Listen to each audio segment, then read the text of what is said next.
pernikahan.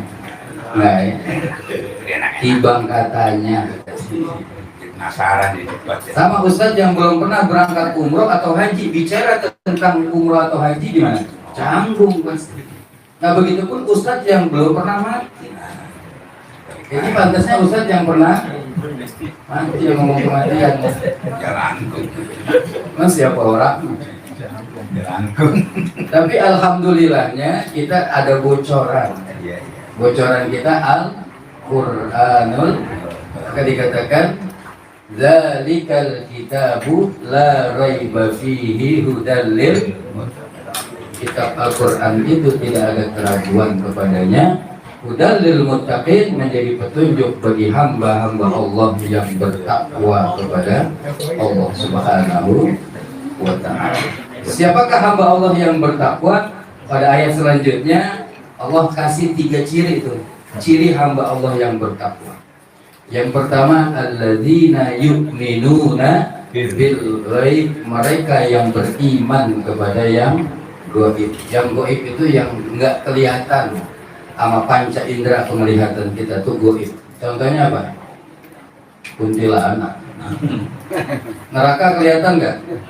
Enggak kelihatan, tapi kita meyakini akan keberadaan neraka itu. Surga kelihatan enggak? Enggak kelihatan, tapi kita meyakini akan keberadaan surga itu. Barang siapa hamba Allah yang menjalankan apa yang diperintahkan oleh Allah, meninggalkan apa yang dilarang oleh Allah, sampai akhir hayatnya dia tetap istiqomah menjalankan ibadah kepada Allah, maka Allah Subhanahu wa ta'ala golongkan dia ke dalam golongan ashabul yamin, golongan kanan yang akan masuk ke dalam surganya Allah Subhanahu wa ta'ala. Mudah-mudahan kita tergolong orang-orang yang masuk surga. Amin ya Rabbal. Dan sebaliknya, ketika seorang hamba Allah disuruh sholat nggak mau, suruh ngaji nggak mau, apa yang diperintahkan sama Allah dia tinggalin semua, yang dilarang sama Allah malah dikerjain, maka hamba Allah tersebut akan dimasukkan ke dalam neraka. Na'udzubillahi min dzalik.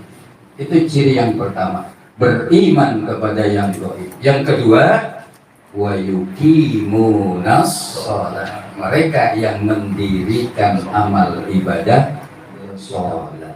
Muhtarul hadis disampaikan Allah pengen ngasih azab kepada hamba-hamba.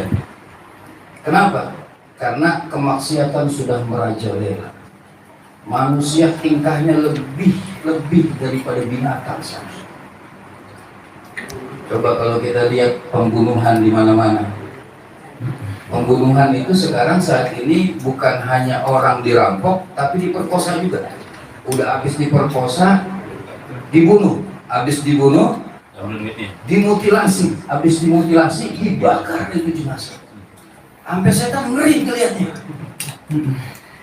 Masya Allah. Berapa banyak anak-anak yang durhaka kepada kedua orang tua, Masya Allah, yang membuat Allah marah. Ridullah fi ridul walidain wa suhtullah suhtil walidain.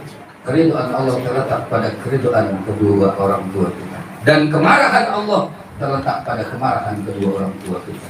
Berapa banyak anak-anak yang melunjak sama bapaknya, berapa banyak anak-anak yang bikin sedih orang tuanya. Na'udzubillahi min. Makanya Allah pengen nurunin azab kepada hambanya, akan tetapi nggak jadi.